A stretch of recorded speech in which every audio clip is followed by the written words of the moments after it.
Few films do a lot of good in their runtime and then balance it out with an almost equal amount of bad. This makes the entire experience feel so leveled out that you ask yourself whether you loved the film or hated it. Brahmastra is one such rare film. At the end of it, I was perplexed whether to praise it for several well done aspects of it or just trash it for its many flaws. Then I thought it would be best to just jot down all that was good and bad in the film and let my viewers decide whether the pros outweigh the cons for them or not. This is your weekly entertainment show, Entertainment. I am your host Ambar Chatterjee, and today we are going to dig deep into one of the most talked about, hated, loved and trolled films of the year. Note, this will be a spoiler review and consider this our spoiler warning. जल, वायु, अग्नि, प्राचीन काल से हमारे बीच कुछ ऐसी शक्तियां हैं जो अस्त्रों में भरी हुई हैं।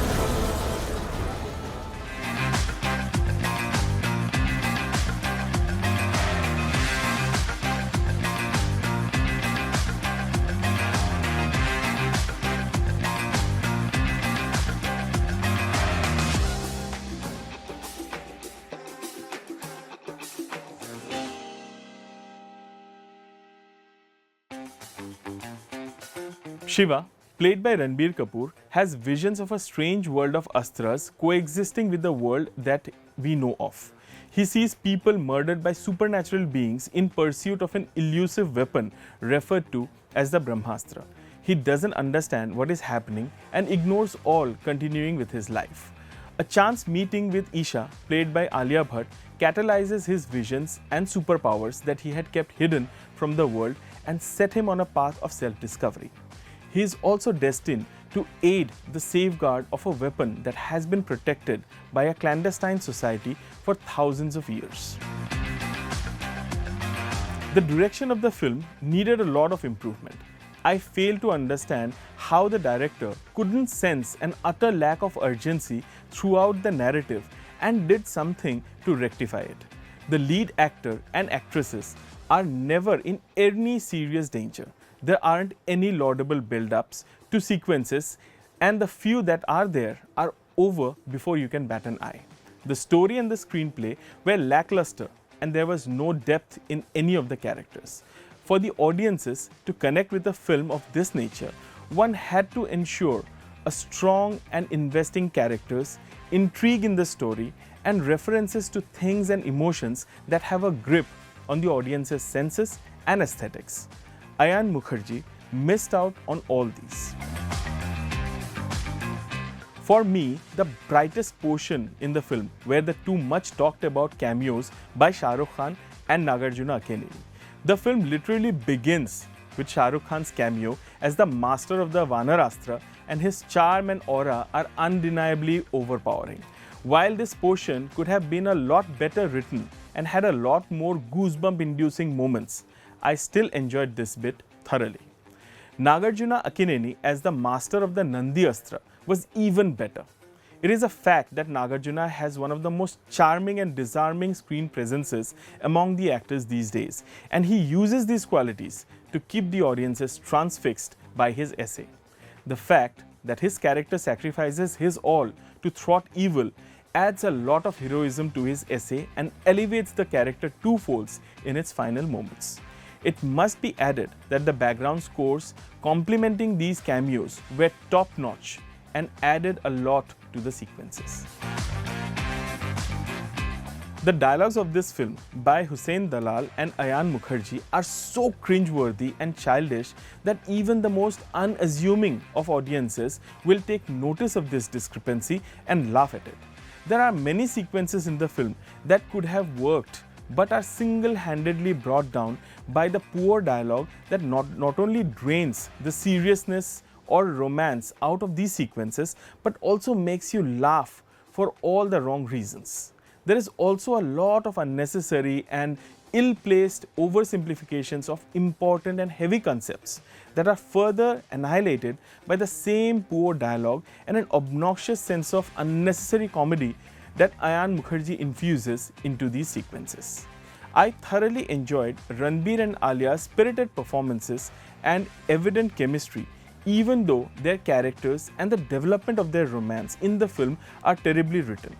If it was not for the chemistry between the two and the fact that they are both easy on the eyes, their portions would have been insufferable. One scene in particular that I loved was the one that comes at the interval point. When Alia's safety is threatened, Ranbir for the first time bursts out into his true supernatural self and annihilates a villain who up till that moment felt invincible. This was a great way to establish how Shiva's powers are always triggered by Isha's presence or involvement. This is easily the biggest problem with the film. For a film that is called Brahmastra, there is very little time and importance devoted to the astras. Instead, the film is hellbent on proving how love is the most powerful weapon of all and perpetually ends up making a mockery of the most powerful weapon in the world. The love story drags in the second half, and by the end of the film, it starts getting on your nerves. Every time you feel that something good was about to happen and things were heating up, the love story would put a screeching halt to the proceedings. The perfect example of this is seen in a scene where Shiva and Isha learn that an important character is in mortal danger and that they need to go to Varanasi to inform him of this danger. What do? They break into the Kesariya song, romantically hopping and cuddling all around Varanasi. They take all the time in the world before arriving precariously close at the moment when the man is about to be attacked.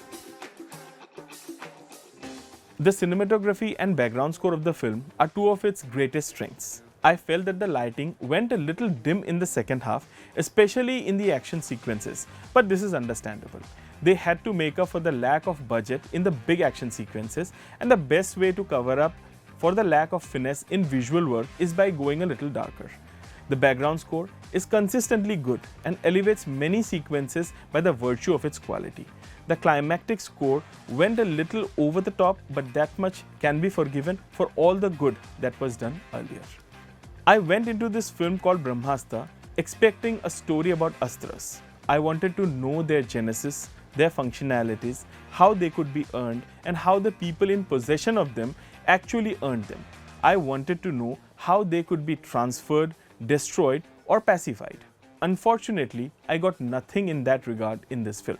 It is so random in its dealing with the astras that I was perplexed how they could be so cavalier about what they are calling to be the basis of their film, and that was in the making for the past 10 years.